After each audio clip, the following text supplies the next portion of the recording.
All right, let's start. Good evening, everyone. Welcome to our Easy Fun Coding Seminar series. And thank you all for joining us tonight. It's great to see so many of you. 大家晚上好，欢迎参加我们 Easy Fun Coding 的这个讲座系列。谢谢大家加入我们。Yeah, it's my great pleasure to introduce our speakers for seminar tonight, two excellent students who have been recently admitted by Stanford University. We have Hannah, who is from Hamilton Southeastern High School, and in Fishers, and Alan, who is a senior of Carmel High School. 我们很高兴邀请到了两位同学，非常优秀的同学，最近被斯坦福早生录取的。一位是 Hannah 同学，她是来自 Fishers 的 Hamilton Southeastern High School， 和Alan 同学是来自 Carmel High School， 都是我们印第安纳本地的学生。Hannah and Alan, they will share their personal experience with the college application process and offer us insights into what it takes to stand out in this highly competitive setting. They will talk about the challenges they faced, the strategies they employed, and the lessons they learned along the way. So, Hannah 和 Anna 同学他们会今天晚上跟大家分享一下这个在大学申请中的一些经验，如何在这个激烈的大学申请中让自己能够脱颖而出。他们呢会跟大家分享一下他们自己遇到过的挑战和怎么样采取的策略克服这些困难，然后呢和他们一路走过来学到的一些经验教训。So, following their presentations, we're going to open the floor for question and answer session where you will have the opportunity to ask Hannah and Alan questions and get further insights into their experience. 他们讲座完结束了以后呢，我们会开放问问题的时间，大家呢就可以畅所欲言，可以问问题，可以替自己的孩子问问题，看看他们有没有什么建议。So without further ado, let's give a warm welcome to Hannah and Alan. Okay, so Hannah and Alan, you can start now. Alan, can you pull up the PowerPoint? Thank you. Yeah, and thank you for the introduction, Dr. Shah. Yes, thank you. Okay. All right, so here's how to get into Stanford 101. This is obviously a joke title, but this is just our experience with the entire college admissions journey and some things we learned along the way. Yeah. I'm Hannah and... and I'm Alan. So I guess I can start with the introduction. So like Dr. Shah said, I'm a senior at Carmel High School. So some of my hobbies, I like trying new foods. I like teaching coding. I've been a tutor for Easy Fun Coding for I think the last 3 years, and it's been a great experience. And I like working out. And then my major for now is probably going to be computer science, but that could always change. I'm Hannah. I'm a senior at Hamilton Southeastern High School, and some of my hobbies include art, guitar, and writing. And for now, my major is also going to be computer science. So our first section here is about course selection. And a lot of people put some huge emphasis on AP classes, your GPA, like what GPA do you need to get into Stanford? But it's really very much dependent on your school, although obviously having a high GPA is very important. I was personally, at the time of application, first in my class, and my GPA was around 4.9, but every school does that different, and the admissions officers know based on your school, how hard it is to get a certain GPA. So, yeah, that's pretty much it about GPA.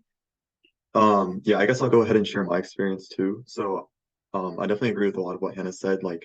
I wouldn't worry too much about the GPA because it varies a lot from school to school. And I know that I think I heard a lot of the colleges calculate based on their own scale because they know that a lot of the schools vary in the difficulty and the weighting of the classes. I don't know my class rank, but I think I was top 3% for my school, but my school doesn't do the exact ranking. And I know that Stanford calculates GPA a little bit differently. I think they don't include your freshman year, and then they also they will count an A- as a 4.0. So there's a lot of discrepancies that can change between the school GPA and the way that they calculate it.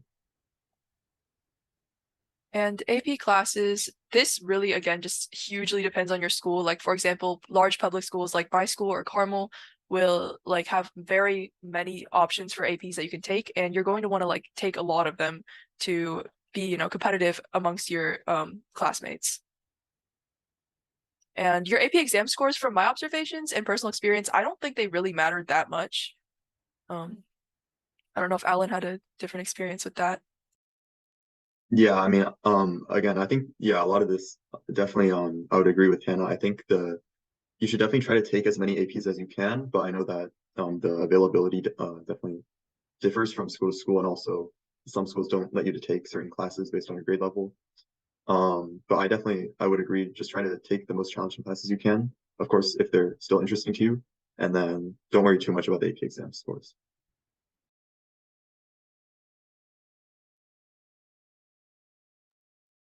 As for standardized testing, at least from my personal observation, I don't like, obviously you want to take either the ACT or the SAT. I personally did not take the ACT. I only took the SAT, and my score was a 1590. The score though really doesn't matter as long as you get above like 1560-ish.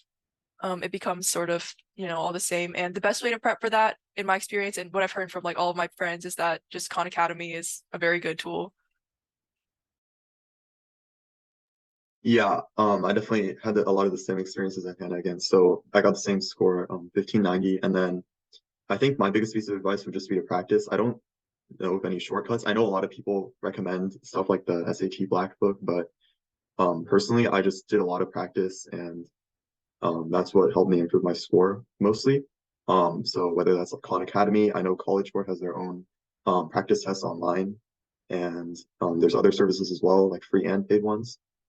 And for the ACT, I also didn't take it, but I heard that it's better if you're more into like science, because they have a specific, I think, category just for science, whereas the SAT just has the reading, writing, and math. But yeah.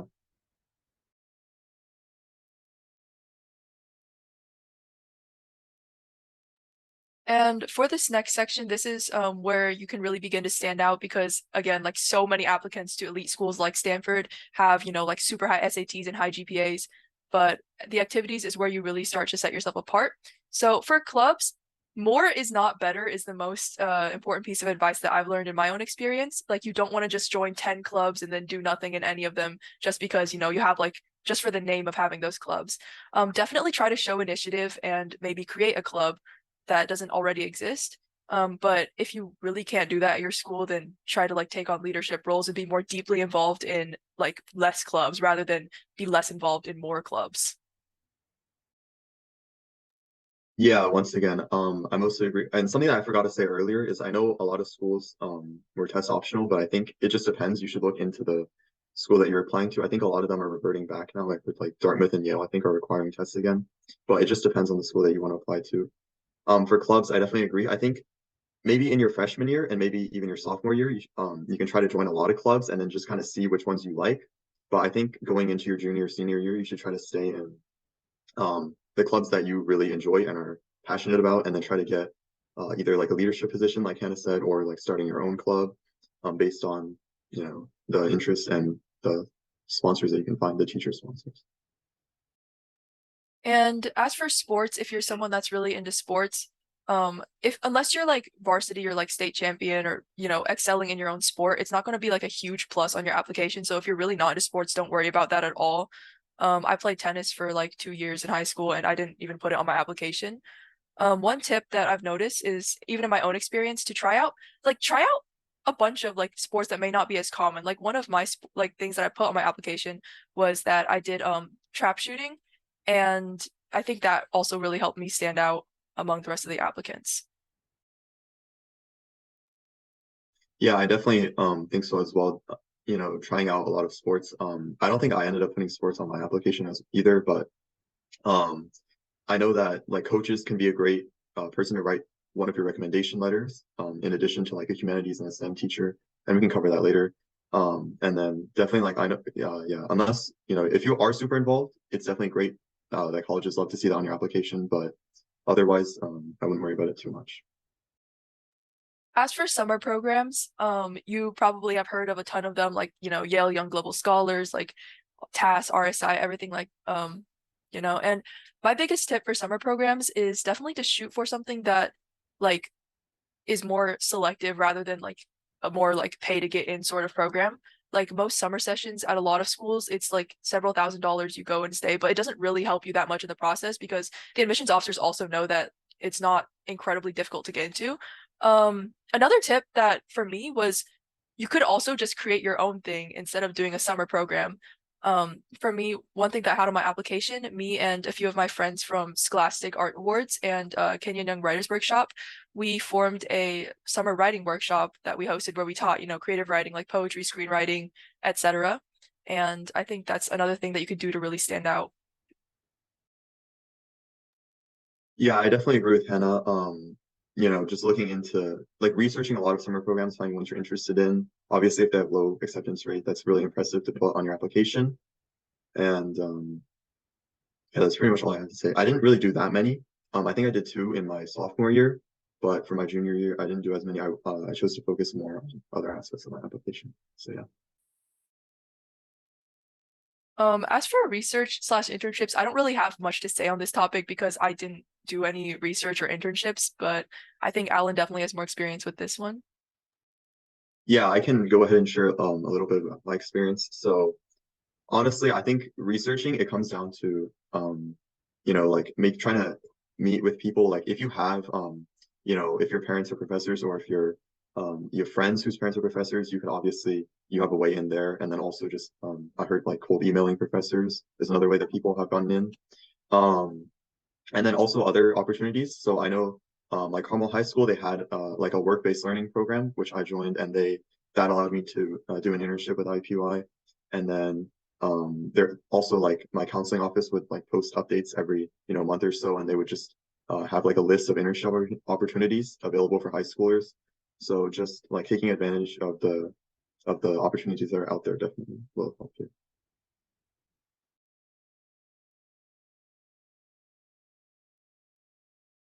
And another section about we've divided activities into 3 sections. This part's about community service. So yeah, definitely it's not a huge component of your application unless your entire theme is centered around it, but you definitely should have at least some community service in your application, like among your school, maybe UNICEF, NHS, or Key Club. But something more impactful you could do to really stand out is if you start your own nonprofit. Basically find some need in your community or like around the world and try and fulfill that. For me, on my application, I did that through the writing studio that I mentioned earlier. We offered basically, free workshops, and we also did college essay editing, like, everything like that for kids who may not have access to it around the world. Yeah. Yeah, so I had a lot of the same experience here again. Getting involved with school clubs obviously looks good, like NHS Key Club, are the big ones at my school. But also, leadership combined with community service is definitely something that they love to see. I also had my own organization as well. We just like taught coding, and then over the summer I would visit one of the elementary schools, and then just I was part of like a summer program where we would teach coding and just help the kids learn more about programming, get them interested. And I think that really helped my application a lot. Just coming up with, the community service doesn't have to be too big of a, like, you don't have to spend too much time on it, but even something simple, like, for me, I was already decent at programming. So teaching coding was something that's pretty easy and also fun for me to do because it was fun to, teach little kids at the elementary school. So just finding something that you're passionate about, and it doesn't have to take up too much time, but definitely, like Hannah said, it's a really important part of the application. And it would suck to have no community service. So yeah.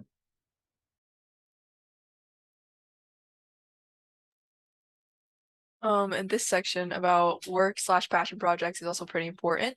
I think it's definitely very important to have at least one job throughout your high school career. It shows that you're down to earth, responsible, and it really does build character. For me, I worked for a summer at a Thai restaurant, and I worked for like a year as a coding instructor.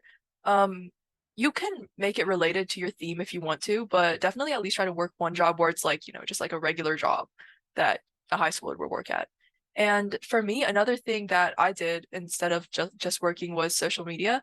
I created an art account for my on TikTok, and that gained some traction. And along with that, like to build along the art theme, I did some like commissions and art shows. So yeah.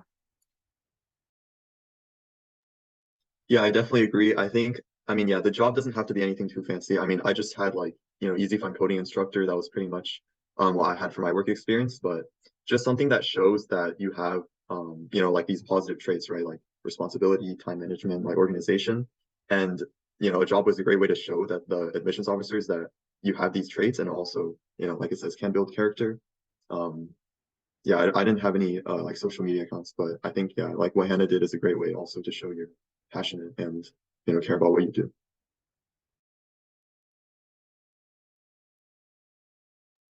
And competitions, this is definitely could be a very important factor in your application. It's definitely a great way to stand out if you're into like, anything, because the competitions at the high school level for pretty much anything. Obviously the first few that I think everyone's heard of, like USACO, USAMO, AMI, ISEF, all the STEM Olympiads.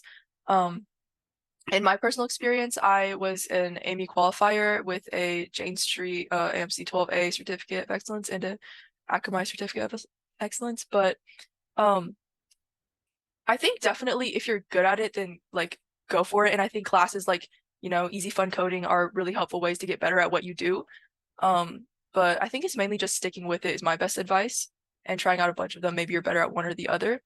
And for me, like my biggest competition, I think, was Scholastic Art and Writing Awards. So if you're into arts or anything like that, definitely try those out. You can go pretty far in those. If you're more into like music, like playing your instruments or acting or screenwriting, anything like that, definitely apply to Young Arts. And if you apply to Young Arts, it's also a pathway to become a Presidential Scholar of the Arts your senior year. That's something different from Scholastic, and it could be a little more prestigious. Yeah, once again, I mean, I also, had some competitions. I don't think it was my strong suit, but just like the academics, if you're really good at it, it can definitely carry your application.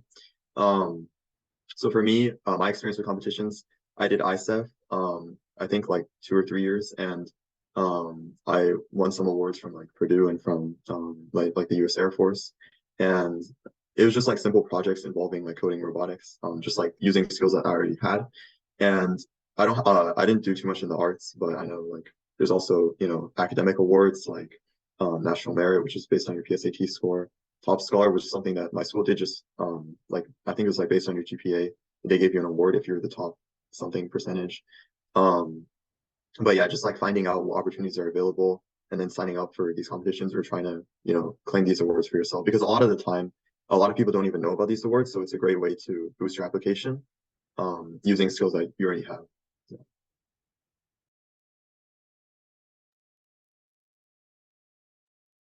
And this final part for the essays, this is going to be a pretty important part of your application. Every school has like their own supplemental essays in addition to the supplemental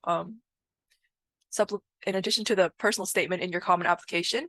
The personal statement is going to be your main essay. It's basically going to tell like any story from your life pretty much. It's a very open prompt. You can write whatever you want as a subject. The main thing you want to point out here is showing growth or showing passion in your like interests according to the rest of your application. This is where everything is like tied together and you have the chance to explain your circumstances, everything like that. You can write it in many different styles. There's many creative formats I've seen people write it in, but definitely have a few people read over it before you submit. But like to balance that out, also at the same time, do not lose your own voice, because that's what's really important in this essay. Like I had several people read over mine, and obviously like there's some suggestions I took and some that I just chose not to because I feel like it wasn't me. Yeah, for the personal statement, obviously, it's a big part of your application. It's the biggest essay and the one that you submit to almost all the schools, 650 words. Yeah, definitely there are a lot of different ways to approach it. I know for my essay, I kind of talked about a variety of experiences. So like I included one from earlier in my life, and then I talked about how it impacted me later down the road, how it like built my character. But I know there's a lot of different ways to write it. Like one of my friends, he just talked about like a single event in his life and he made it into like a story that was really compelling to read. Um, Definitely try to get as much feedback on it as possible, from teachers, friends, counselors, everybody. But like Hannah said, you don't have to take everybody's advice. Try to, it should still be your story at the end of the day. And then just, you can change it based on if you like their feedback, but you don't have to take everybody's advice. And I would like to add something that really helped me in my essay writing was well, for me for my personal statement, I just wanted to add that I wrote about like how a drawing class in 8th grade made me like connect art and STEM, because those were the two main points of my application. Within my supplementals, one trick that I really took advantage of is the geographical like origin that Alan and I are from, because a lot of these schools, like, they don't take a lot of students from like the Midwest, but they do need that quota. I don't know if they have a straight quota, but it's definitely like a slight advantage in terms of competitiveness. But try to make it like very unique. And there's certain essay topics that you should really try to avoid. Like, for example, like if you got like a sports injury and you like, you know, how to sell a sport, like try to avoid that one. Or like, for example, this is gonna sound like kind of cliche, but getting bullied for your race as a kid. I mean, you can definitely write great essays out of that. Don't take this wrong way, but like, just try not to be too cliche either, because you can write about the weirdest things. Like I wrote about like unicorns and it was fine. Just definitely just try to, this is where you really, really want to be different. Yeah, I definitely agree. Trying to find an experience that's very unique to you. You don't want to have, you know, like Hannah said, an essay that's kind of like looks like it was made from a template. For us, yeah, being from the Midwest definitely is something that made us stand out from maybe people that have been on the West Coast for their whole life. But just finding those experiences that are unique to you, and then you know, finding a way to write about that and make yourself stand out from the rest.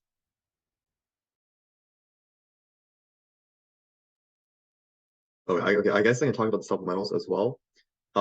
Definitely just like I would say maybe in your junior year, make it like a Common App account or you know like a UC account, something, the portal for the schools that you want to apply to, and then see what the prompts are, because I don't think they really change much from year to year. Like most of the colleges use the same number of essays with the same or very similar prompts every year. So not necessarily you don't have to write it out the whole thing, because I mean I did mine last minute to be honest, but just like sort of making a plan for, you know, seeing what gaps you have. So like for example, one of the Stanford ones was how did you spend your last 2 summers? So, you know, if you see that ahead of time, you could plan accordingly, you know, like filling up your summers with really impressive activities, and just reading those prompts will kind of guide you throughout your high school experience, and kind of shows you like what they're looking for. And I think one last thing that I wanted to add for the actual writing style in itself, don't be afraid to use informal language or like, you know, teenager talk, because you really don't want to sound like it's manufactured or coming from like, you know, some AI or maybe like some severely edited essay. You really do want to just sound like you.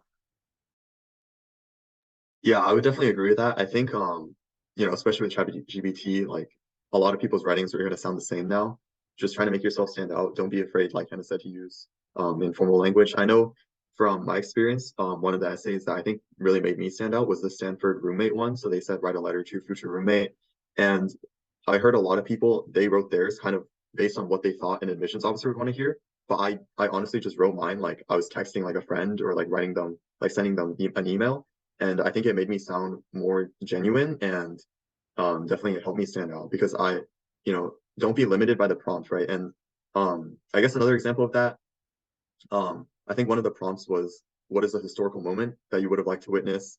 And I know a lot of people talked about, you know, historical figures, historical moments in their like country, but I talked about my grandma, who was a math teacher in China, and I talked about, you know, wanting to see her passion and how she taught her students, and how it impacts me today, because you know I'm a tutor for Easy Fun Coding, and seeing how like how she inspires her students, and then how that drives me to want to do the same, and just you know answering the prompt in, you know, still answering the prompt, but in an unconventional way and in your own style that makes you stand out from the other applicants, I guess.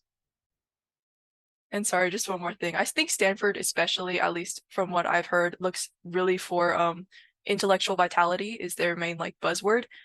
So basically what that means is they want to really, really see throughout all of your essays that you have this hunger for like learning and curiosity. And that's something that you really do want to emphasize. Like for example, for one of my longer supplementals, I wrote about my TikTok account and its growth, and you basically you want to take your this like certain extracurricular and really tie it into a quality that you want to show, rather than just writing about the subject. So for me, I spun it into how like it excites me into learning for the sake of learning rather than for external validation. Yeah, honestly, yeah, the last thing before we move on, I definitely agree. I think that's a really, really big point of emphasis. These colleges really want to see that you know, have a love for learning, or, you know, researching more about topics that you're passionate about. You know, even if it's not in school, something that you're passionate about outside of school. You know, my school didn't offer too many coding classes, but I was able to talk about other experiences that I had outside of school that related to coding, like, teaching, participating in competitions, and just, I think it was a really big spike on my application because it demonstrated my like interest for this area and why I actually wanted to study it in college.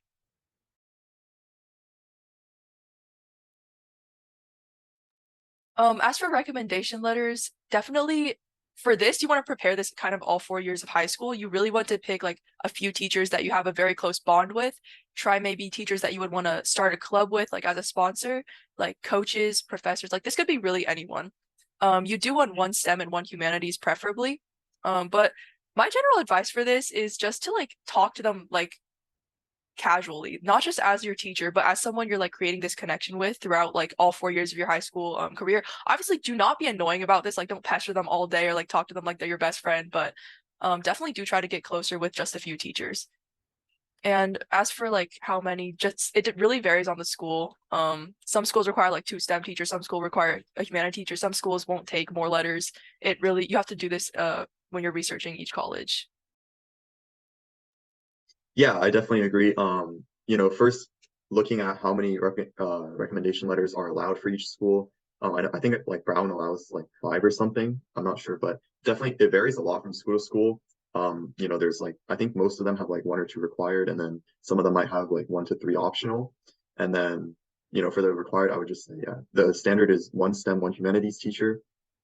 My advice there would be very similar. You don't have to be, the best student in every class, but just forming a bond with a couple of teachers that you're close with, especially in your junior year, which is what most people write their recommendation letters.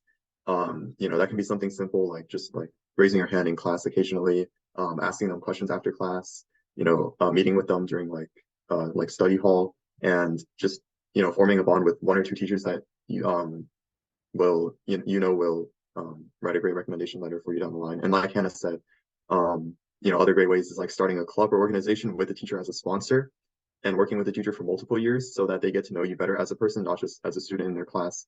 And so they'll have a lot to write about, not just for, what they did with you, but also about your character and what they've seen you accomplish as a student.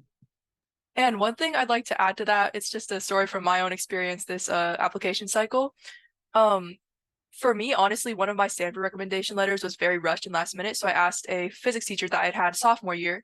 But one thing that the colleges will do is they might call your recommenders. So my teacher actually got a call from Stanford right after I applied, and they asked him more about my extracurriculars, specifically my art extracurricular. And one thing that he did that I think really helped was he actually told the admissions officer on the phone to go look at my website and go look at my social medias, and they did just that. So I think that's just a like testament to how important this can be. But then again, the letters are definitely from like general advice.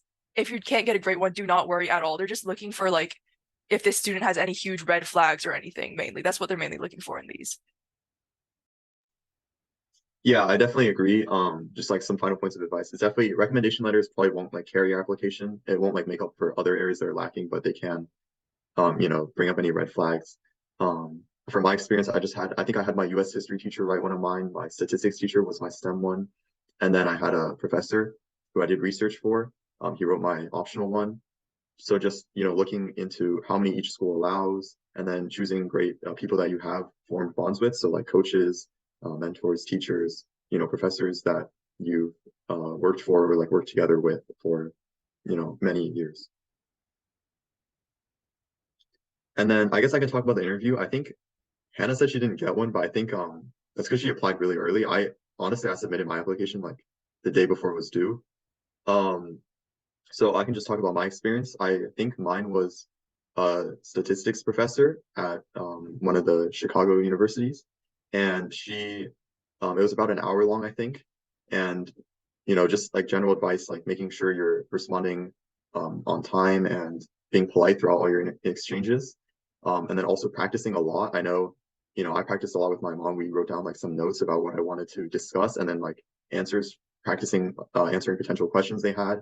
And then also writing a few questions of my own, talking about like asking about their experience at Stanford and what they gained during their time there, just to kind of fill up the time and show my interest for the school. Yeah, like Alan said, I didn't really get one, but yeah.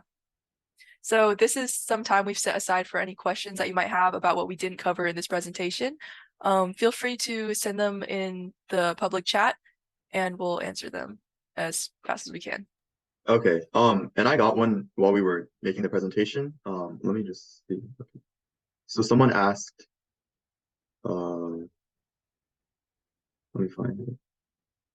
Someone asked, who wrote your recommendation? I'm helping my daughter find some recommenders. So I guess my advice there, like we said earlier, you know, one STEM, one humanities teacher, and I also had a professor that I did some research under, right, for.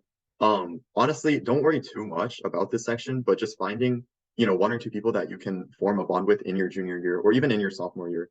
And then, you know, either like making a club for them, volunteering during class, yeah, asking questions after class just to kind of stand out from the other students. Because eventually everyone's going to have to ask two people. So you don't want to have the same letter as everybody else, just like having something that makes you stand out from the rest. And I think I got another one here. What awards did you list on college apps? Yeah, so let me check. I think I had it written down, but I just talked about like I think like we said in the activity section, breaking it down into multiple sections can help. I know I had some for like, you know, science fairs and stuff that I did. And I also had academic ones like Top Scholar, the National Merit, the Presidential Scholar, which are based on your PSAT, SAT score. And then finally, like the community service ones. You know, I did a lot of community service during, especially early on in high school. You know, I volunteered at a hospice and I also taught coding for a summer camp. And I think I got some awards for that as well. So just like having a wide variety of awards and also well-known awards or like, you know, placing highly, even if it's like a state competition or not necessarily like USICO Amy level, but still, you know, just having those can make you stand out as an applicant.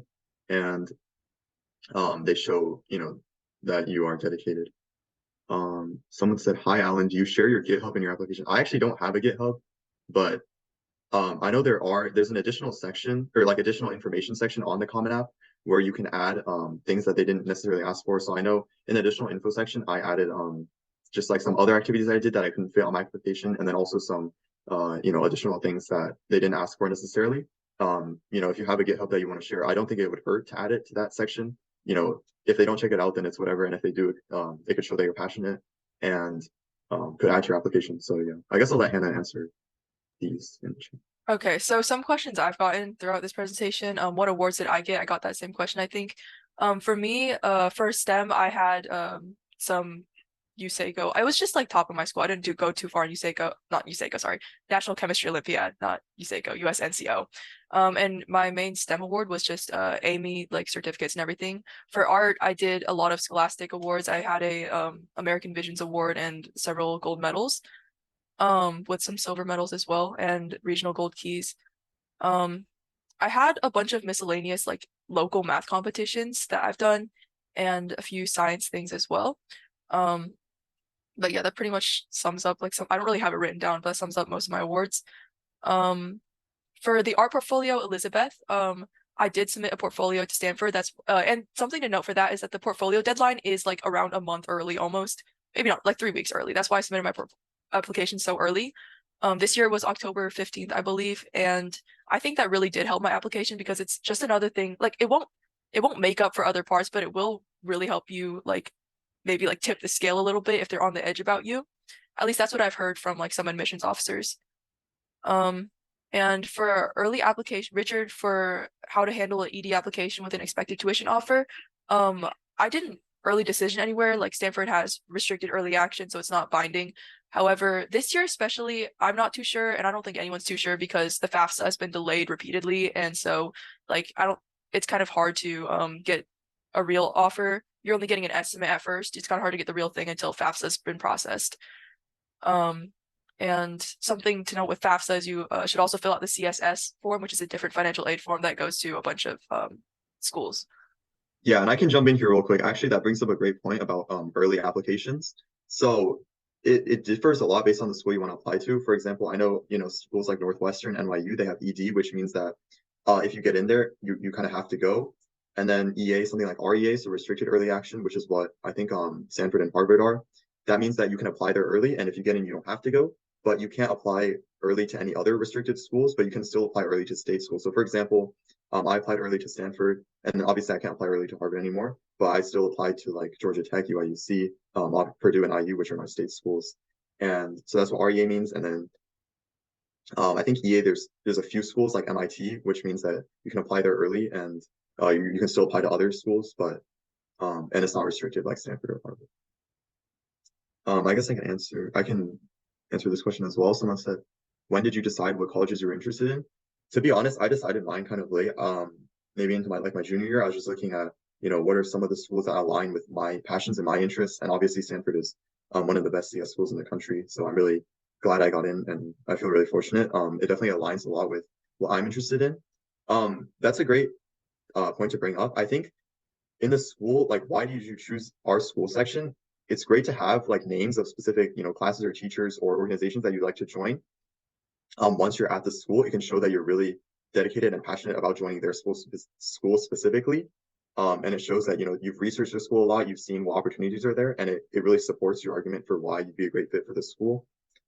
I guess I can answer this too. Can you please rank the importance of the elements in the application? This is a pretty complicated question, so I guess Hannah can jump in too. But for me, I think the most important are the stats like GPA, SAT. I think if you have a bad GPA and SAT, I think it really brings down your application. You want to focus on those. After that, I think your activities is probably next, because that's where you show a lot of your initiative outside of school, right? Besides the pure stats, community service, competitions, stuff like that.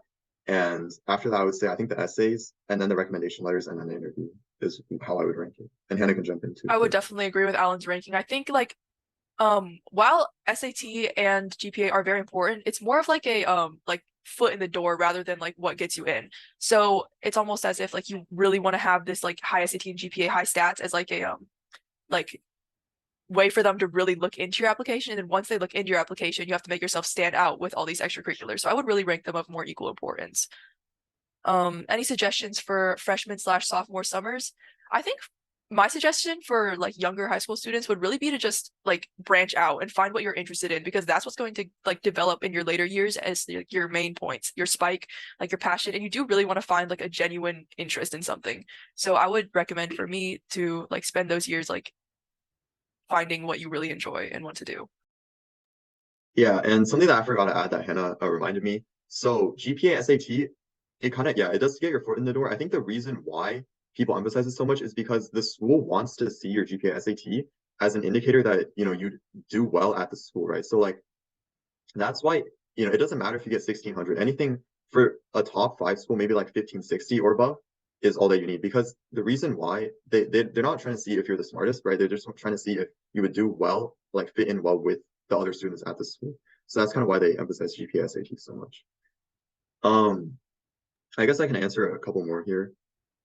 Someone messaged me and said, would you share what coding classes you took when you were in elementary school, middle school, and high school? So for me, in school, I think my elementary school didn't have any coding classes. My middle school had one. I think it was like intro to coding that everyone had to take. So that's what I took then. Really basic. It's just like code.org, like block coding. And then high school, I took AP Computer Science A. I took cybersecurity class, which is the Comp Sci 3 for my school, like the one after AP Computer Science A. And then I also did the Computer Science Capstone, which is like a work-based learning one where I did research at IU and I got a grade for that class in my senior year, like this year, which is really nice. For Easy Fun Coding, I think I pretty much took all of the classes.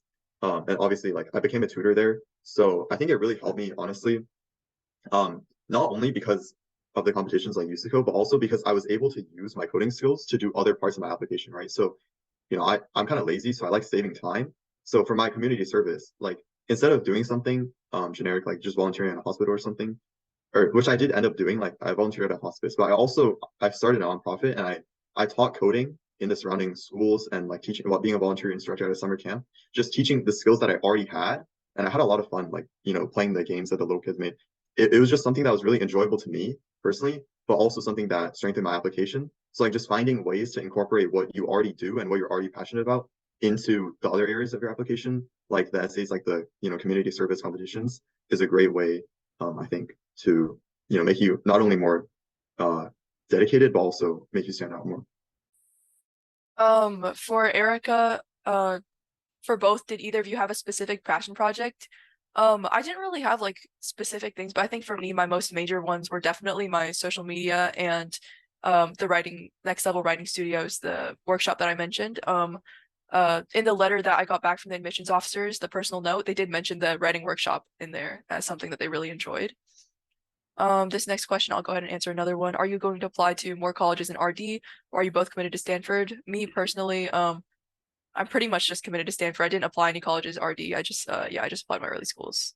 I think Alan can answer those as well. Yeah, so the passion project for me, so I know Stanford is really nice. I think the admissions officer that reviews your application, if you get in, they will send you a letter personally talking about what really stood out to them. I think Hannah covered on hers, but for mine, it was my experience in the hospice and volunteering there because it really related to the early portion of my life. And it showed that I built character, right? Like at the start, I talked about not really relating to the elderly patients, finding it hard to communicate with them, asking about their requests. But later on, I really formed a bond with a lot of the patients. And it taught me a lot of important skills in life, like, how to be responsible, how to care for other people, how to, communicate with others, even when you don't have a lot in common.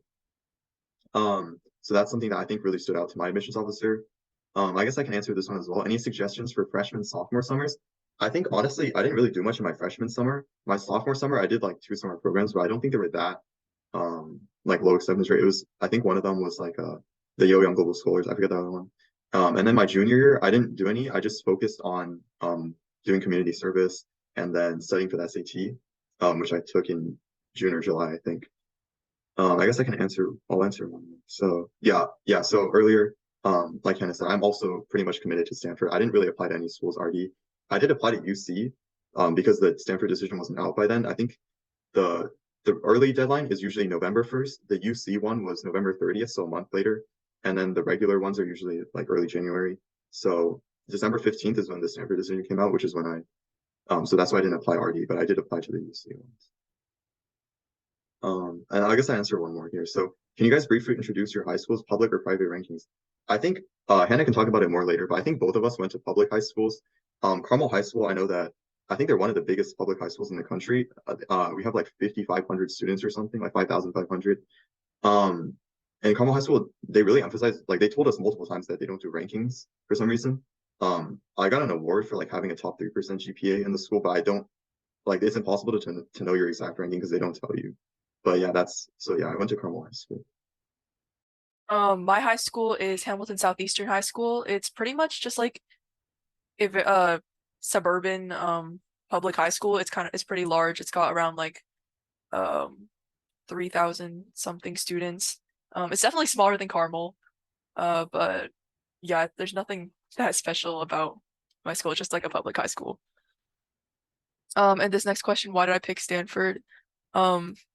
Well, it's Stanford, and I think they have one of the best like computer science programs in the world. So that's definitely a great reason to go to Stanford.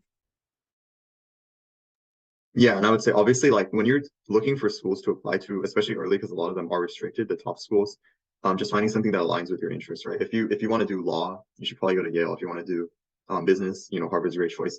Both of us chose Stanford because we're interested in computer science, but it's not the answer for everyone. Just researching the schools, finding out what they specialize in, and then that'll probably make you more passionate as well. Like finding specific programs, obviously, like UPenn is really good at business, so talking about the opportunities in Wharton would be a great thing to do if you're going to apply for business there, right? Can you share your research experience? Which journal did you publish a paper? Yeah, so I'm still doing the research, but it was under like the CS capstone course for my high school. It's just like it's like an informal class kind of. It's just open to seniors. It's a way to get credit, even though you're not like taking a class, just like doing research at IUPUI. I can't really talk too much about it, but just it was a great way to kind of make me stand out and then also show my that I'm passionate about CS. And this next question, what colleges are you planning to go to? I think we're both planning to go to Stanford. Yeah. I guess I can answer a few more. So I think I can answer this. Yeah, you can answer this. Yeah. So for my personal program, like this can really be like you just have to make it align with your interests and like something that you really do care about. So for me, mine was virtual. We had like around 400 signups across 4 countries.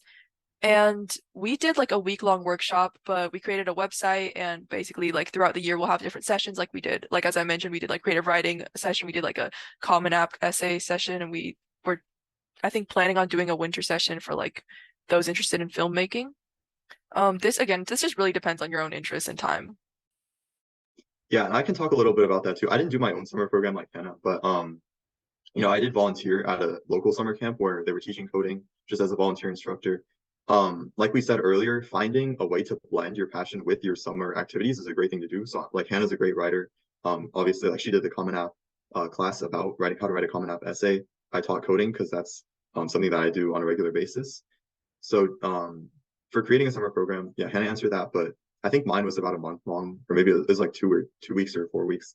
And just it doesn't have to be a crazy time commitment, but just something that shows that, you're still kind of busy over the summer and are continuing to explore your interests. This next question, do students need straight A's to get into top universities? You definitely don't need straight A's, but definitely just try to have as high of a GPA as you can. There's no like specific requirement, no specific numbers. It's more of just like, how well did you do compared to your resources? Yeah, I can talk a little bit about that too.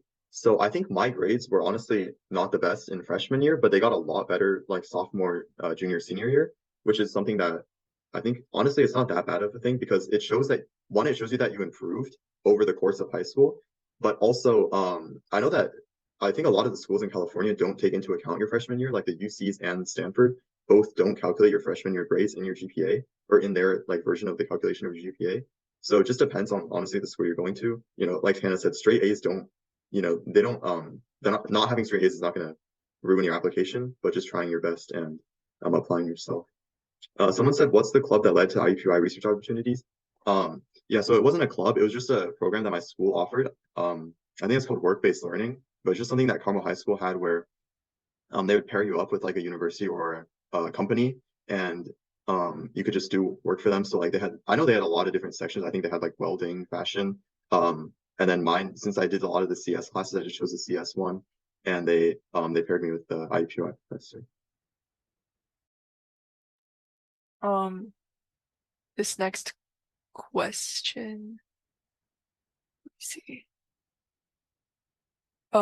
What kind of students do you think Stanford looks for? Any specific personality traits? I think I mentioned earlier that something that Stanford in specific really looks for is the quality of intellectual vitality. And I think every college just truly looks for this. Is like how excited are you about learning? How much do you really want to like go after there? Because they want to admit people who they think will make a change in the world someday.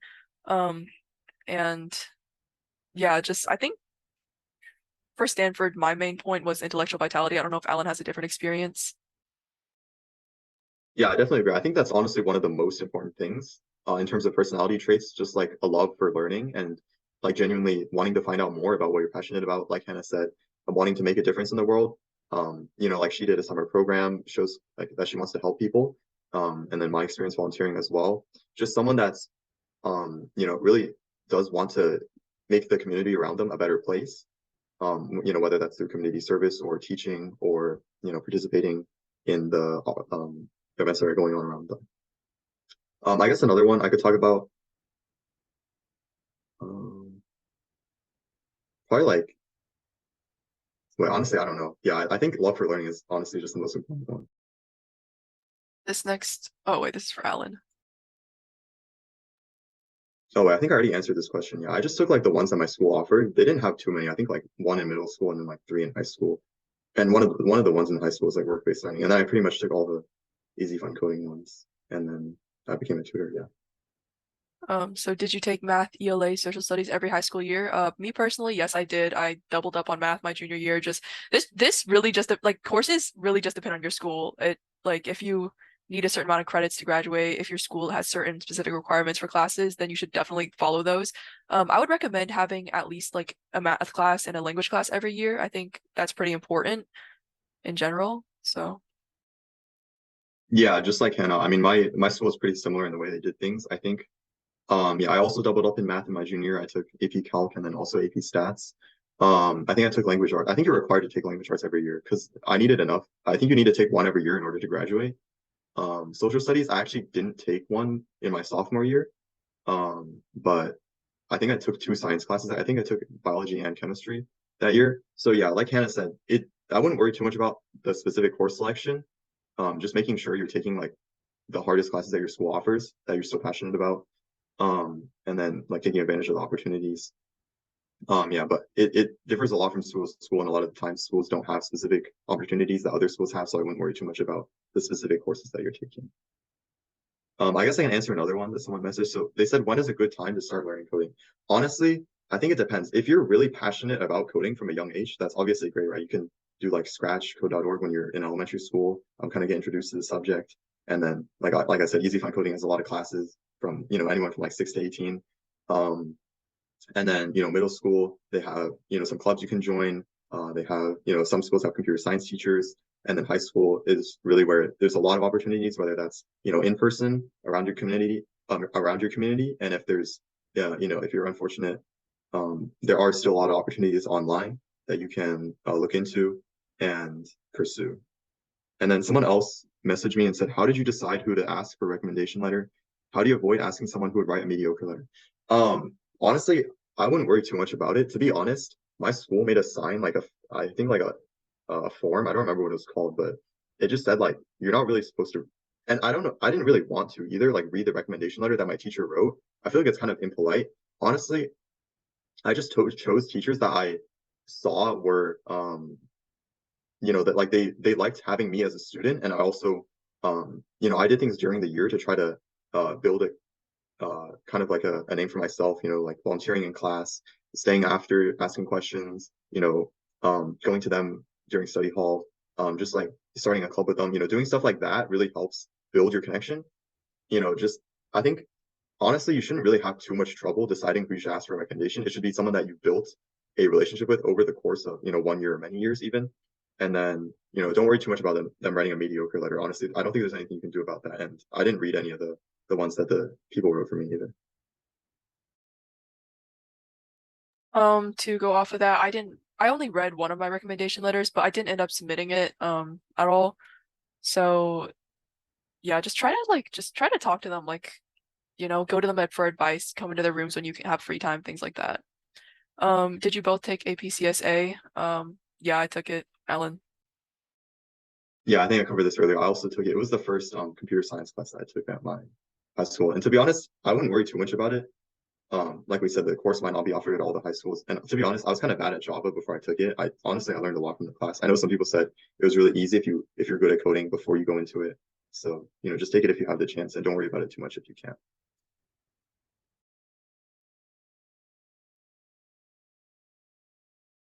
What question are we on? I think how many AP exams did you each take? Or how many AP exams? I don't remember my exact number, but I think it was around by the end of this year, maybe like 16, 17-ish. Yeah, honestly, I think my answer is like exactly the same. I think I have 16. By the way, a college board, I think Common App only lets you put 15, including the ones in your senior year. You can put like the ones that you haven't taken yet. And so, I think I also took 16, but I just left out like one of them because there wasn't room. And then similar question, how many APs did you both take in high school? I think I took maybe like 14 or 15. And I know some of the classes have like 2. So like for example, micro, macro, people take them together, macroeconomics, because they're both 1 semester classes. And then AP Physics C, I know there's 2 exams for that class, even though it's only 1 class. So, but I wouldn't worry too much about the AP exams. Just take like, the classes that you're interested in that are still challenging and show that you are passionate, I guess. And I think along with that, this next question, can you share your high school course schedules? Like, again, classes don't really matter as long as you're taking the most challenging classes that you can and that you want to take. So how much do you think GPA matters? Did any of you guys get Bs or non-A grades? I think GPA, just try and get it as high as you can. Again, your freshman year will not be looked at for Stanford and a lot of California schools.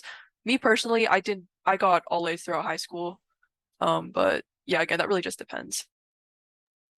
Yeah, and another thing that I think Hannah touched on earlier is that they're aware of like some high schools might not have the same opportunities as others. Like for example, HSC and Carmel are both really big high schools with a large student body. So obviously they're going to have more classes, more like options for students to take than, like a private school or a smaller public school in a rural area. So I wouldn't worry too much about that. And they will take that into account when they look at your application and see, which school they go to. Like a lot of the bigger schools, they will recognize the name. I think Carmel's like pretty famous, especially for a public school. I guess I'll answer the next one too. Are AP courses you take in your senior year helpful or only APs before senior?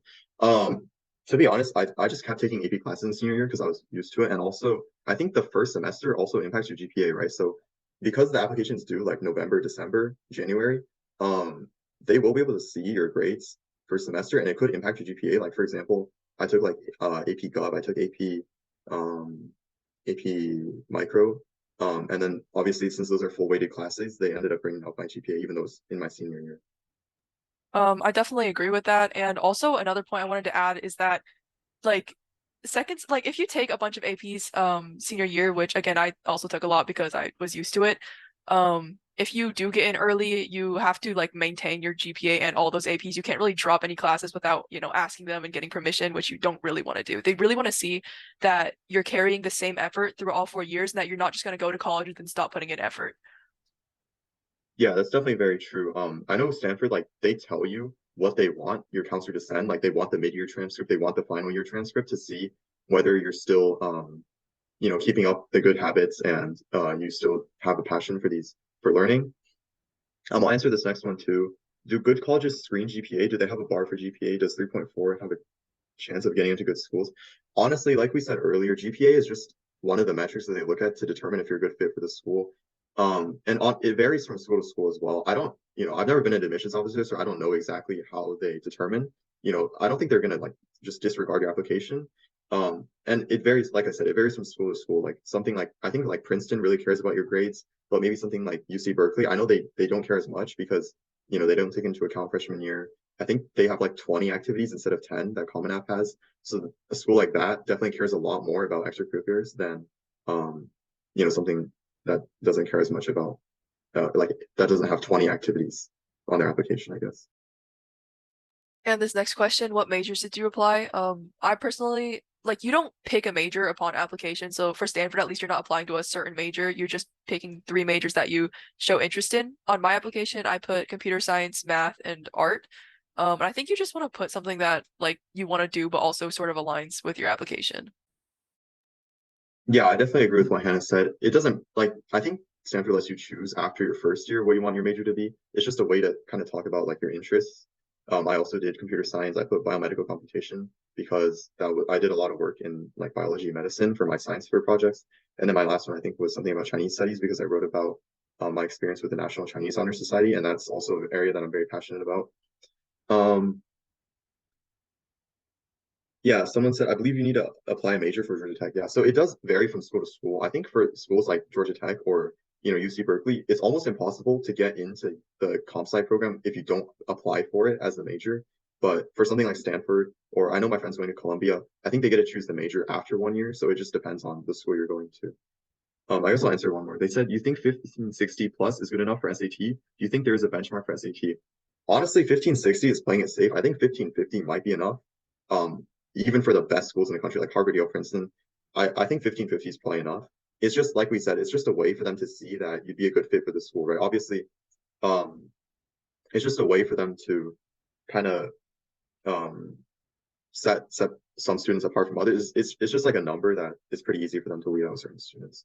But yeah, 1550, 1560 is definitely like after that, it doesn't matter too much. How would you describe a big involvement in EC on the Common App?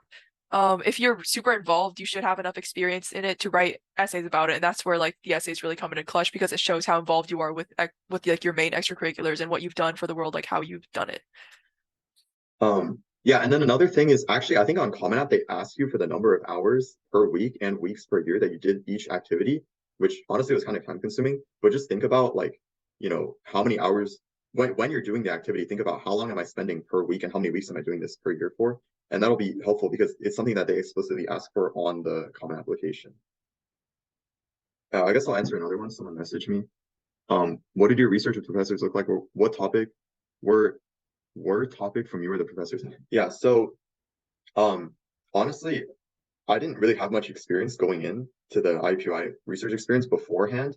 It was just but I learned a lot from it, just taking advice from because I'd done projects like that in the past for the science fair. where we used, I think it was a computer program called Xtimizer, and then we just discovered we were trying to find disease-causing genes in patients.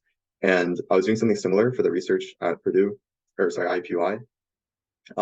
But because I'd had the experience before with the science fair, honestly, I think it looks the same. I know a lot of my friends also did research. It's just like, you know, a lot of the times they'll just assign you like do this, and then you know, you can make a report on it, and then I would present it to them every week and then talk about like this is what we did for this week, this is where we're going, and I'd end up using a project for the science fair. Then I'll just take the advice from them and from the graduate students and then use that to you know, adjust the project. And then if something was confusing, like I'll try to clear it up and then make sure that the judges at the science fair really understood what I was trying to say. And yeah, so just like using the professor as a way to get feedback and then learn from them, obviously, but also just like taking their criticism and then applying it to the project. And then Hannah, I think there's a question for you. Was it the TikTok one? Yeah. Oh, I just responded to that in the chat. Okay. Oh, okay. I didn't want to, yeah. So, for how many people would be good for a club or extracurricular that you founded to make you really stand out? This, again, it just varies. Like for some of my like for the writing studios, we had like, I think I made some social media videos promoting it. We reached around 70,000 people, and we got 400 signups out of that. For like some of my school clubs, it ranged anywhere from around like 10 people to like 50 people. So again, it's more about like the impact that you create rather than like some number of people. And I think this ties into the next question for activities, which are the ones that matter the most, clubs, competitions, programs. Again, this just like the main point is that it doesn't matter what you do, you just want to use it to create some impact or show that you're like super passionate, super interested in it, and like tie into how that, you know, affects your success. Yeah, I definitely agree with Hannah. Just like there's not one activity that matters the most, just doing something that'll tie in with your hobbies, tie in with your success, like she said. I'll answer the next one as well, because it's really similar to someone messaged me saying, do you ever get that feeling of enjoying many different hobbies or having trouble sticking with one and just being mediocre? How did you stay encouraged to stick with CS? Yeah, so I mean, for me, honestly, like I didn't really have too much of a busy schedule. Like I played a lot of video games in high school, and I kind of like locked in like junior senior year. But yeah, I understand that for a lot of people, they are in a lot of different clubs. So I think our advice would just be like focus on, you know, 1, 2, or maybe 3 clubs that you really are passionate about and want to get involved with. I know my sister, like she really likes doing speech and debate club, and she spends a lot of time on that. So just finding something that you're genuinely passionate about. How did I stay encouraged to stick with CS? To be honest, CS is just something that like my parents both have a background in CS, and it's just something that I've been doing since a young age, like making games on Scratch. And I know my elementary school, they didn't have any classes, but they kind of emphasized like coding is going to be a great job in the future. And so I just like, you know, I did some coding on code.org, Scratch. I took the Easy Fun coding courses. I took all the courses that were available in high school, and it's just something that like has been a part of my life since I was young. And that's why I kind of stuck with CS for the last, you know, 10 years, I guess. I think these next questions, could you share the link to your social media website? That's linked in my TikTok. I think I've already sent that in chat. It's just hannahgauart.com. And for this next question, does social media followers numbers matter? I think to some extent it does matter because it shows the dedication and like the reach that you've put in, like the impact sort of. It's like a good metric to gauge that. I think my TikTok account right now is around 15,000 followers. So it's not like huge, but you definitely want to have like some, like you'll naturally gain followers as you like, you know, dedicate more time to it. Which AP class and exams, I think, I'm not sure if I can list all those because I don't remember, but I think some of my main ones are like, you know, AP Calc, AP Chem, AP CSA, A Push, like all the basic like high school ones, I guess. Okay. I guess someone asked, do you think Vex IQ competition will go on your application? Honestly, I don't think the competition will hurt at all. It like 99% of the time it'll probably help your application. I don't know about that competition specifically because I've never done it before or researched about it. But you know, if you're interested in robotics, I think is what that is. Then it's definitely going to help your application. Like I wouldn't worry too much that you're like wasting time doing a competition because the vast majority of the time it will look good and it will demonstrate your interest for the topic. what community service did you do? So yeah, I guess we can both answer this. For me, I did a lot. I kind of did a lot, but I didn't spend too much time on one particular one. Um, I did like the Key Club, the National Honor Society at my school. And then because I took AP Chinese, my Chinese teacher invited me to join National Chinese Honor Society, which is something that I spent more time in, because I thought that it's a great, like, I genuinely enjoyed it. And also the colleges love to see that how you connect with your heritage and your culture. And in one of my essays, I think I wrote about my experience doing the Dragon Dance Festival for Chinese New Year. And that was something that really made me stand out from the rest, right? Like, everyone from Stanford is going to be doing Yusuko, doing Amy, but not everyone's going to be doing like a dragon dance. So that's something that, shows that you are passionate about your culture and also made me stand out. And also I got community service hours from that. And then I think, yeah, besides like I already covered like the hospice, volunteering, the teaching coding over the summer. So yeah, Hannah, you can jump in. For me, I had the writing studios, and like Alan, I also did a bunch of like miscellaneous service hours for various honor societies I was part of, like for example, like math team or like National Art Honor Society. I spent a lot of time tutoring, peer tutoring. I tutored like math, CS, science, really anything that people needed help with. I think yeah, the majority of my like community service hours did come from tutoring, and oh yeah, face painting. That was part of our like club. That's what we did. Um, did you yeah. But yeah, and one more actually Hannah reminded me as well. I did peer tutoring for social studies because um that was something that I got good grades in the teacher's class, so she just invited me to be a peer tutor. And that was something that really helped, I think, for my recommendation letter because I ended up asking her to write one of mine. And I think she wrote me the best one. Like I didn't read it, but I'm guessing because I had a really long, like a really good relationship with her. And also, I was active in the class, I did a lot outside of class. I peer tutored for her students and she invited me, to do this. So I think, yeah, community service like peer tutoring, it can be a great way to connect you with your teachers as well.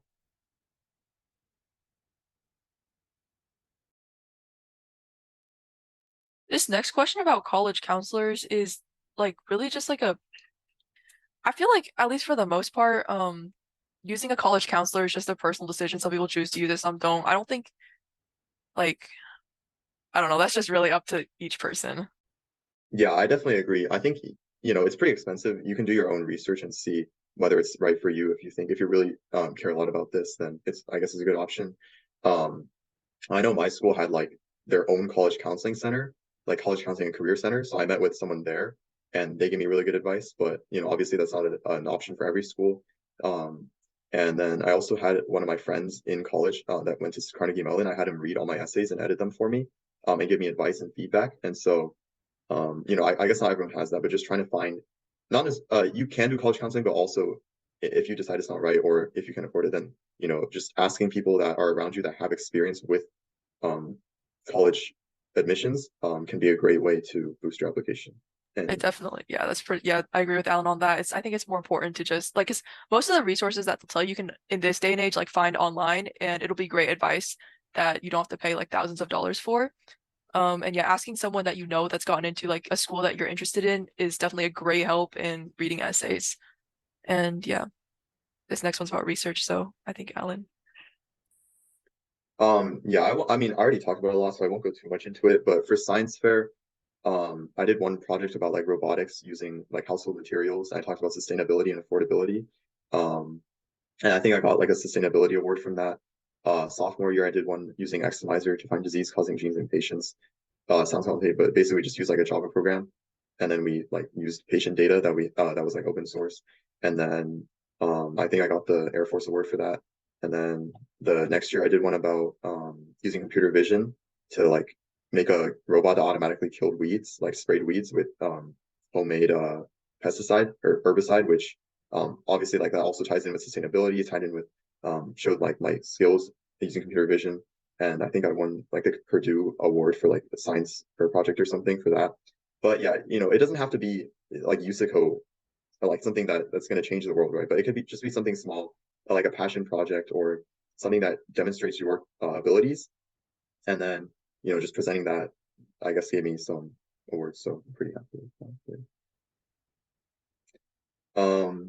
Someone asked, how much weight does Stanford give to Usico?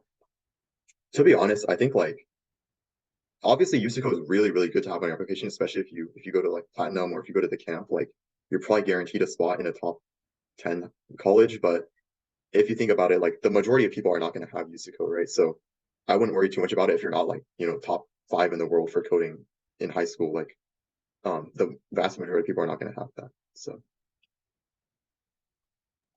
How did you find out your career interest?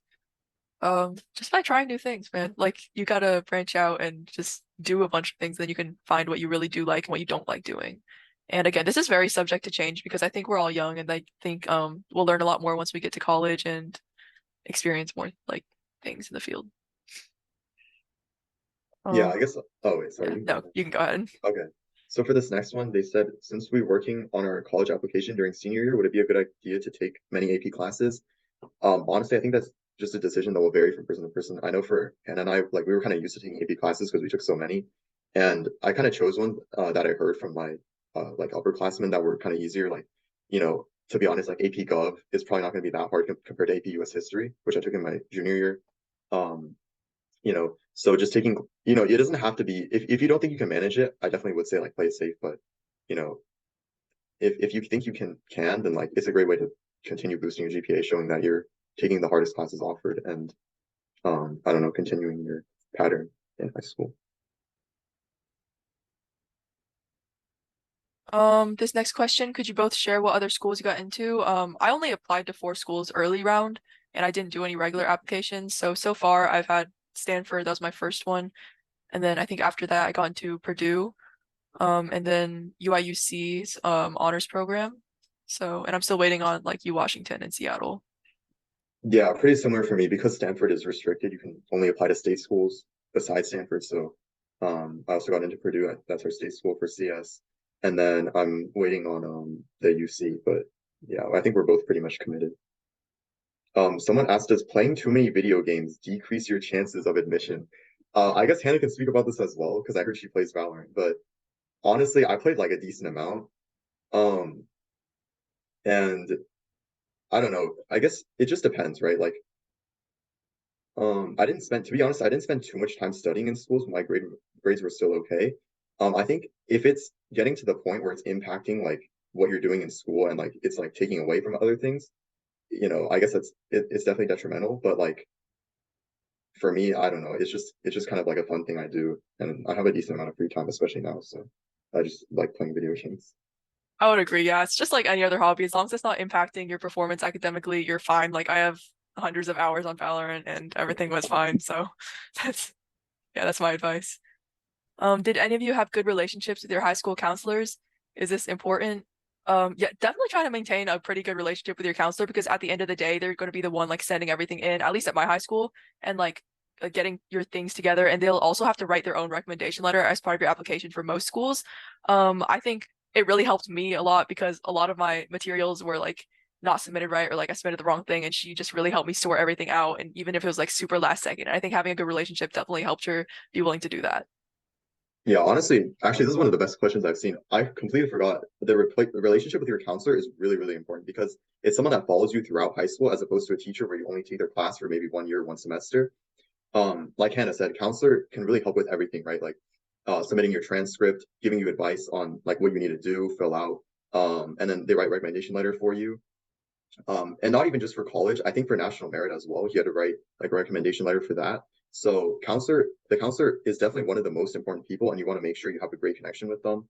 So for mine, I know my school required us to meet with them once a year to talk about our courses and how we were doing. And I would voluntarily meet with them like 2 or 3 times just to make sure that here I kind of stood out from the crowd and I'd ask him about advice. So like I remember when I was trying to start a club, I asked him for advice on any teachers he knew that would be willing to sponsor like a machine learning club. And then like asked him about any advice for like the course selection, going to him even for like college admissions advice. Like I would ask him like, what do you recommend I do here? What do you think they look for? Just like building that connection with them and making sure that you stand out from the other students. Yeah, counselor is definitely one of the most important people in your high school. This next question, curious to know, how did you decide to work in a Thai restaurant? What did you learn or talk about in your college application?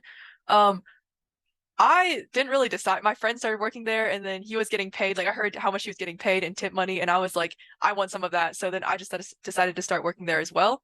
It was over the summer after my sophomore year. I think one thing it really taught me that I put in my application was like how to be like down to earth, responsible, hardworking, humble, because it was very long hours. But yeah, I think it's just the main point of working a job, any job, it doesn't really matter what, it's to show that you can take on like some real world responsibility. Yeah, I definitely agree with Hannah. Things like internships and jobs, it doesn't really matter, if you're going to like a Fortune 500 company. Just something like working as a waitress or a tutor or a coding instructor is a great way to show that you have those positive traits that they're looking for, like, dedication, like hardworking, responsible, time management. Um, I And guess, okay. Oh yeah, sorry, you can sorry, answer the next yeah. one. I think it's for you. Before that, like on also on the job thing, I think the main thing is it gives you some worldview and perspective, and it makes you sound a little less like entitled maybe in your application if you've had like some experience with some things like that, normal kids also do. Do you participate in coding competitions? Hannah, what is your EC related to CS? Did you take CS courses at school? Thanks. For me, I did not do USACO throughout because I didn't know about it until like my senior year, kind of like I knew about it in the back of my head, but I didn't really think about doing it. I did a bunch of local hackathons and I won first place in IUPUI's game development hackathon with my friend. And and at my school, I founded a coding club. And throughout the 4 years, I was also a board member for Girls Who Code at my school. Um, I took all the CS courses offered at my school. I took both the AP ones. I'm currently in software development. It's like a capstone course. We just develop whatever we want throughout the year. But I think I also took easy fun coding classes, and I think those were like really understandable and helpful. But at the same time, for me, I personally chose to focus more on putting my portfolio together around that time. So I sacrificed USACO for art instead. But that was a personal choice. But yeah, definitely I wish I would have pursued that more. Yeah, honestly, my experience was very similar. And like we were saying before, you don't have to win USICO to get in. Even something like a local hackathon, a local competition like a state science fair it shows that you have a passion for the area and you're dedicated to learning more. Yeah, like we said, I guess, not to advertise too much about Easy Fun Coding. I know they have a great variety. Like they have, if you're more serious about it, you could do like they have USICO courses specifically. They have like APCS courses, but they also have more beginner friendly ones, like intermediate beginner courses for younger kids or for people that aren't as serious about it and just want to learn, what coding is.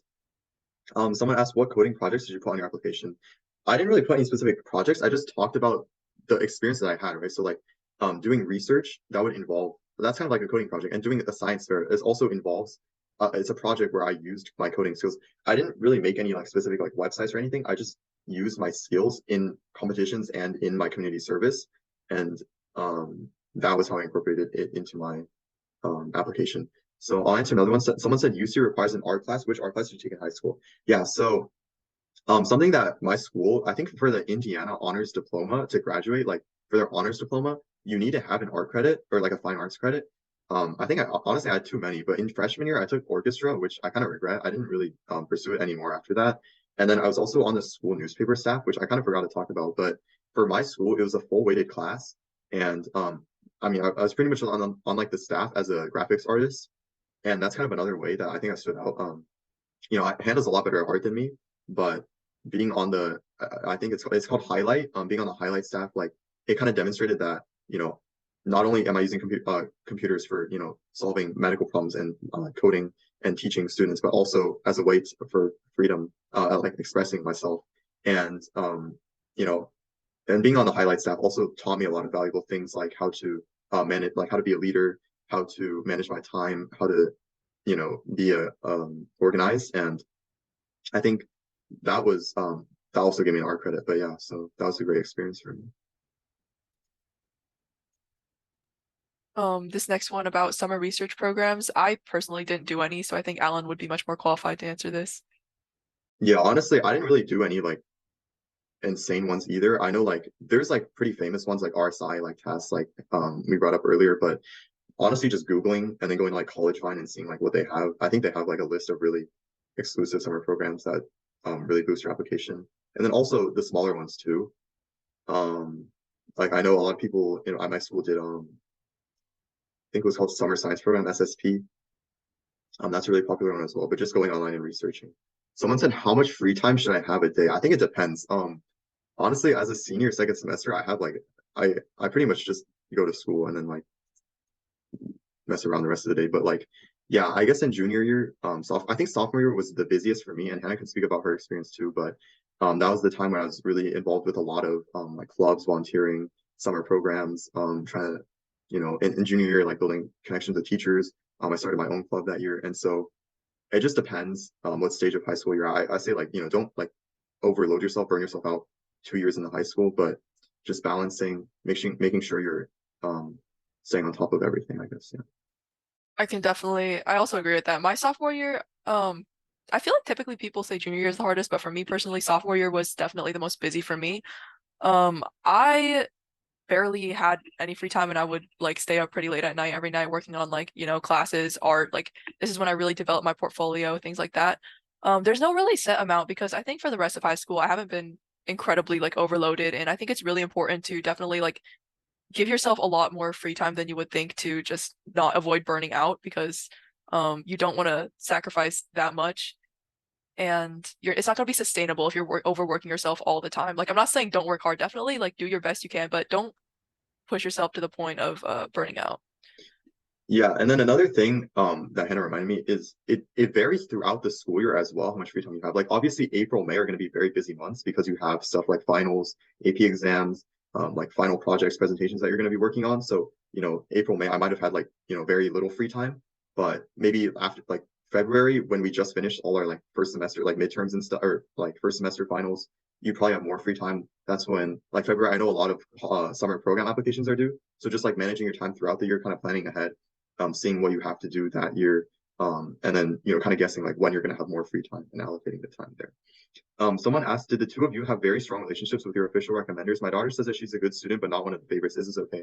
Yeah, so I guess I can give my advice here. I was pretty lucky because my teacher saw like my grades were pretty good in her APUSH class, and she just wanted me to be her peer tutor, and that kind of built our relationship. But definitely, yeah, I know, not everyone's as fortunate. I guess, especially for Asian people, the stereotype is that they're kind of less outspoken and more shy. I would just say like trying to find opportunities to volunteer in class, like raising your hand, asking questions afterwards. Like I said, I think my relationship with my APUSH teacher is definitely one of my closest ones in the entire school, with like me and any teacher, like besides me and my counselor. But yeah, just trying to find a teacher that you have done a lot with, and it's gonna really talk about your achievements on your recommendation letter. And to add on to this, like again, do not worry if you don't have like a super, super close connection because I think for recommendation letters are less so of like a boost in your application rather than like checking for just red flags. And again, like a really good way is to just start a club like with a teacher as a sponsor. But oh yeah, and most teachers like I think we forgot to mention this, but most teachers when you ask them for a recommendation letter will also ask for your resume and you can definitely send them in a note to tell them what you really want them to focus on. So that's something that's really helpful when you're asking for recommendation letters. But honestly, yeah, I think Hannah's right, but neither of mine wanted me to send mine. I asked them if they wanted my resume and they said no, but I think that's kind of like a pretty rare experience. Yeah, most of them, they will ask for something that shows like what you've done, like either a form, like a recommendation request form or resume, something that shows what you've done throughout high school. Someone asked, how much sleep did you get junior year? Honestly, I think I got a decent amount. Maybe when I was really busy, like during finals, maybe like 6 hours, but usually I try to sleep like 7, 8 hours. I'm kind of weird in that when I had like really big tests, I would try to sleep really early and then just wake up early. So I remember for like in junior year for my finals, I would sleep at like 9 p.m. and then I'd wake up at 5 to study. And then I would just take the exam as soon as school started, like 9 a.m. And so I'd be like awake and I'd have the stuff in my head.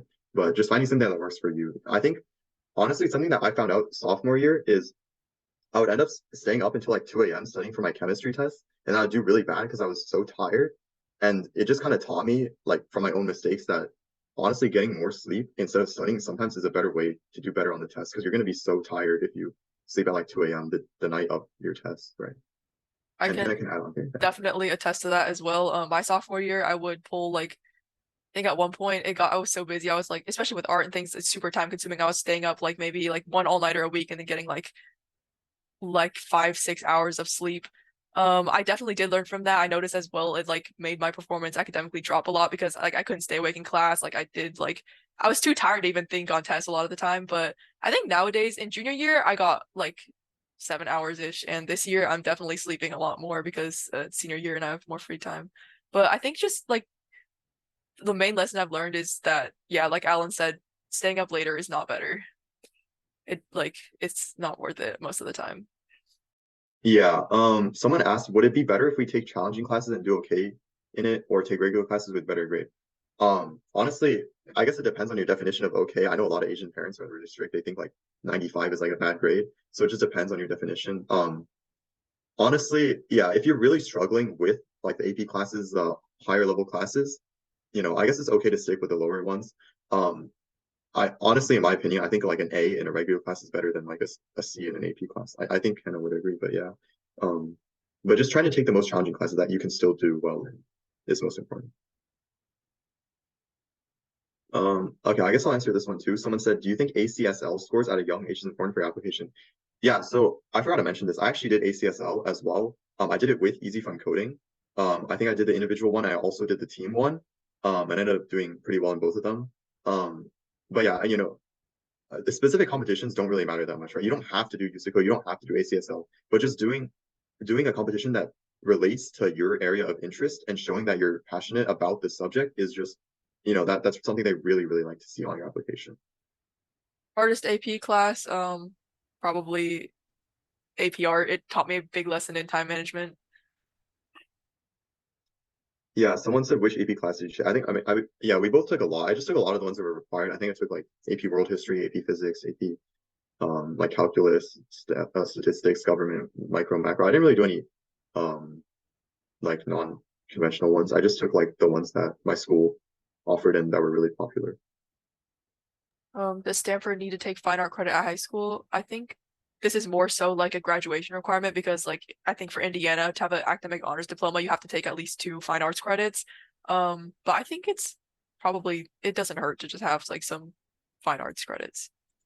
Yeah, and like I said earlier, it honestly depends from school to school what they count. Like my school counts newspaper staff as a fine arts credit. You just have to look into what your school counts into that.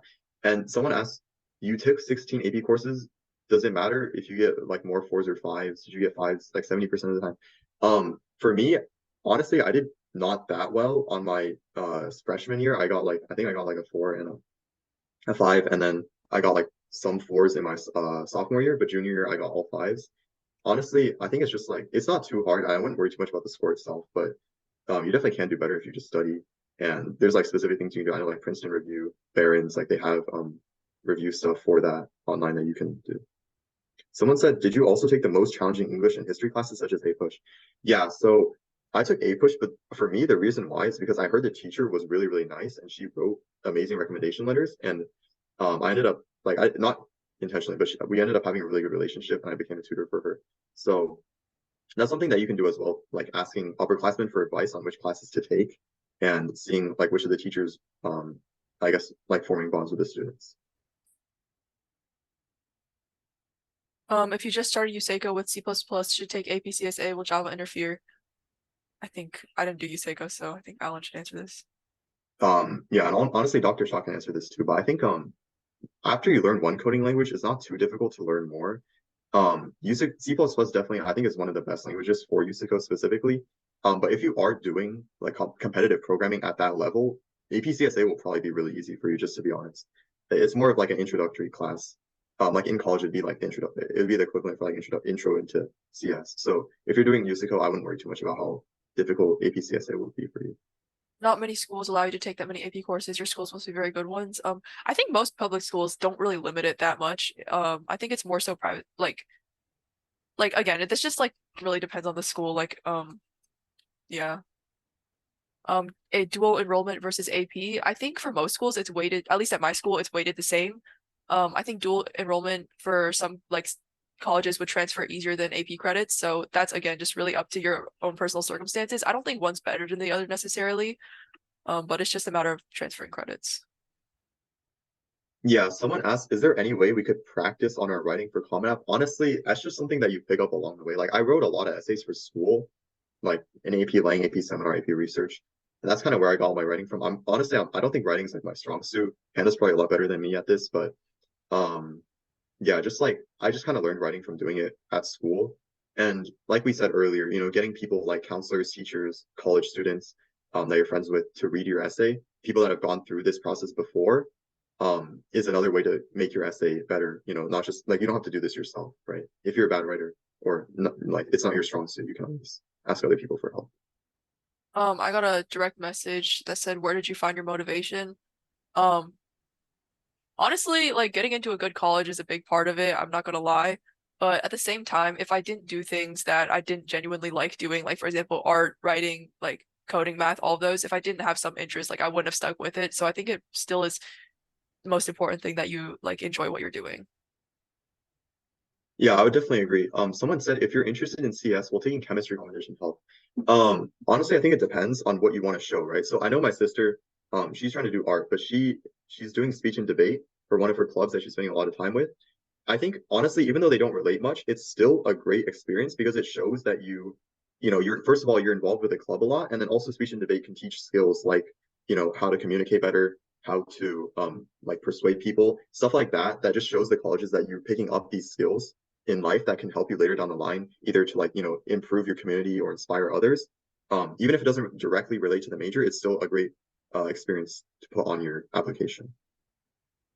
Um, did you take AP exams on all the AP classes? I so far I have, but at the end of this year I'm planning on not taking some like AP music theory. I'm not going to take that exam. Um,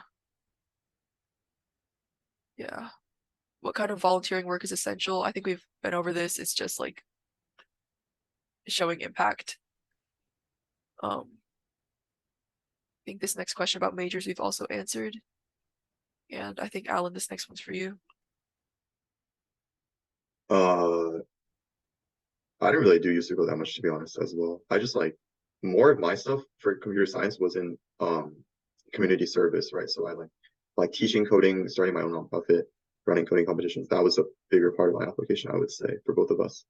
Someone said, could you please share the PowerPoint? Hannah, are you okay with that? Yeah, I'm fine with that. Okay, we can just send the link in chat then real quick.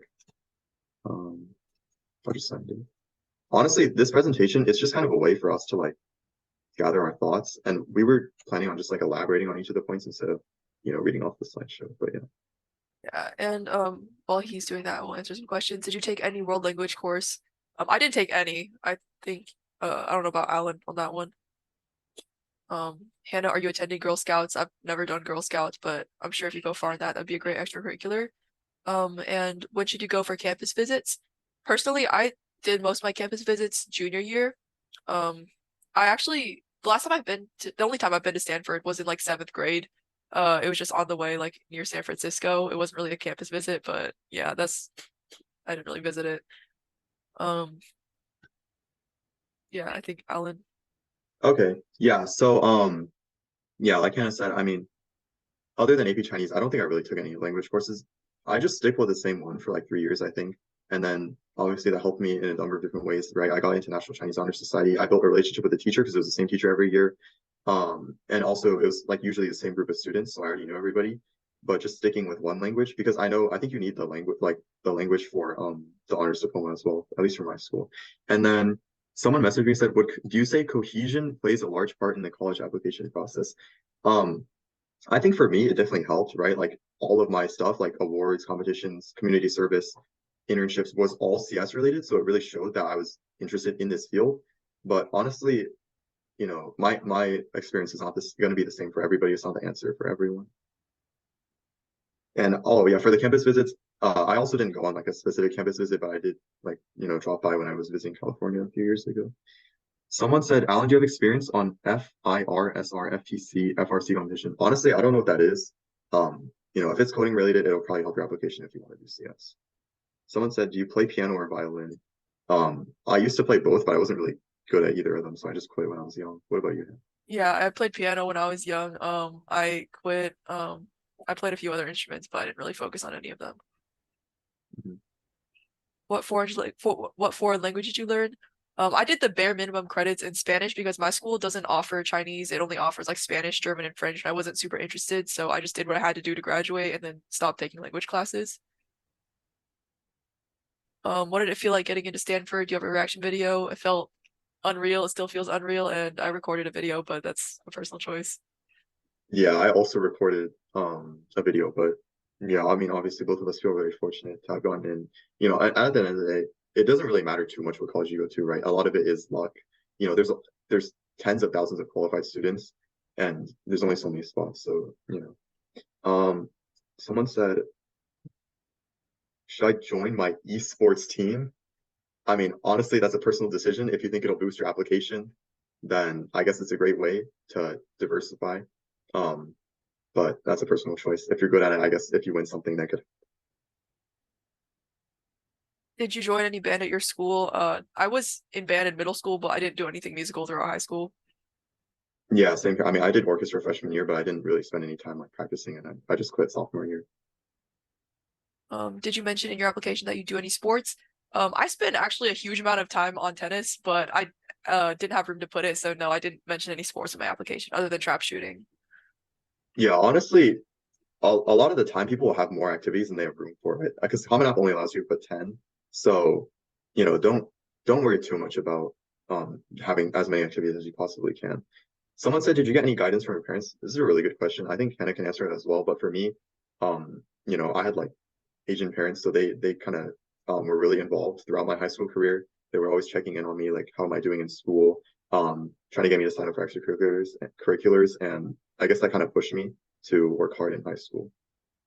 I think I can also agree. I was very fortunate to have my parents and especially my mom because she was throughout high school really looking out for like things I could be doing, like researching competitions, encouraging me to try new things and to like the writing studios. Like I was very hesitant about doing it because I was so worried. I was so anxious. I was like, oh, what if no one joins? What if like I mess up or what if I'm not qualified? But she really encouraged me to like take these steps. And I think it's been very helpful to have such encouraging parents. Yeah, honestly, yeah, that's a great experience. I guess I can share one of mine too because I kind of forgot. But when I first started volunteering at the hospice, I wasn't old enough, so I went with my mom. And she had a lot of obviously she's been a mom before, so she has experience taking care of people.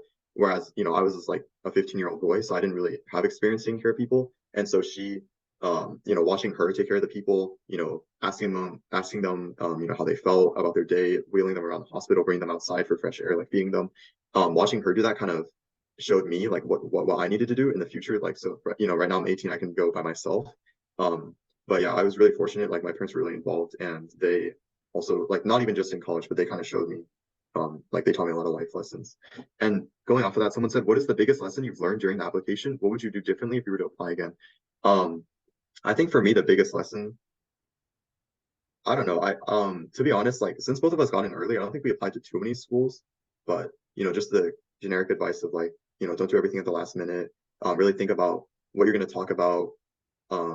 Like researching what is available at the school, what professors, what classes, what organizations, like school student clubs are available, and then mentioning those in your essays for why you really want to go to that school. And Hannah, you can I think for me, my biggest lesson was definitely to stay authentic and really do focus a lot on like emphasizing some specific points throughout your application, like tie strings for everything and like sort of connect all of your activities rather than like going off on a billion different tangents. Aim for depth rather than breadth. At least that was my biggest lesson. If I would have done something differently, I probably would have just applied to more schools. Like again, I got in early, so I didn't really apply to many, but I would have just applied to more schools.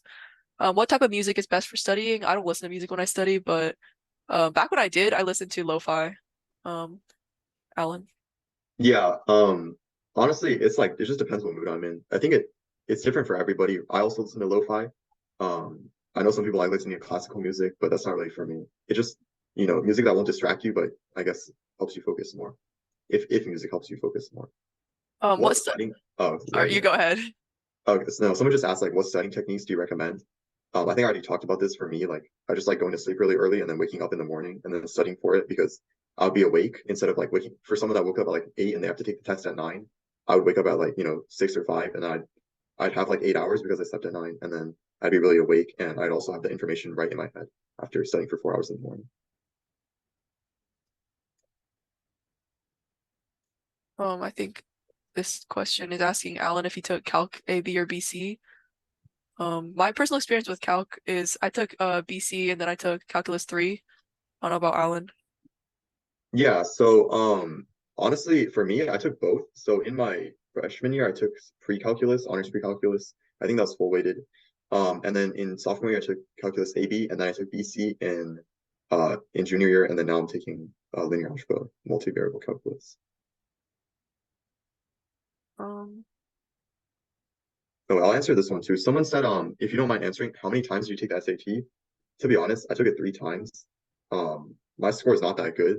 So first time I took it, I got 1500 because I didn't really study. The second time at school, I got 1500 again because I didn't know we had it that day.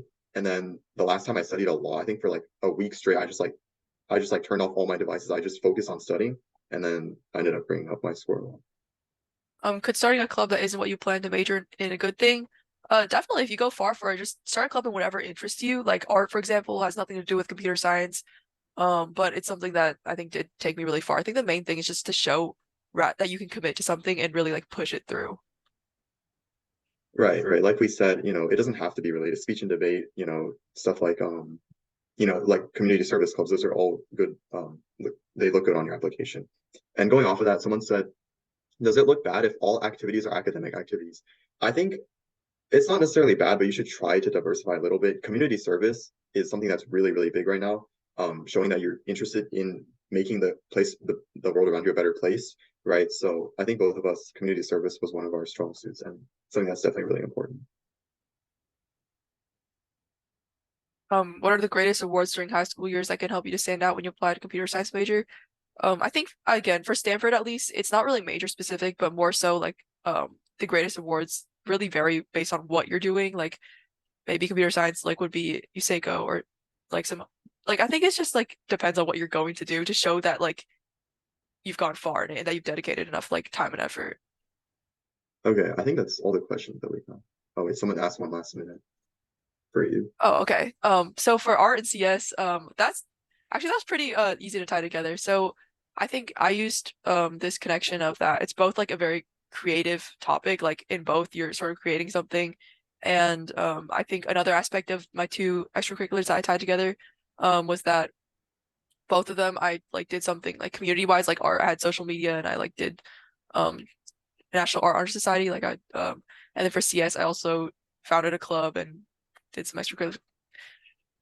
extracurriculars with that brought people together. But I think you can really tie anything together. Like nothing's too distinct, and I think yeah, everything has some connection. Okay, All if Dr. right. Shaw wants to say some last closing words, yeah. Do you want to answer the last question? What software did you use for your art creation? Oh, one last thing. I don't really do digital art. I mainly do more traditional art, but if I do, then I use Procreate. Okay, all right.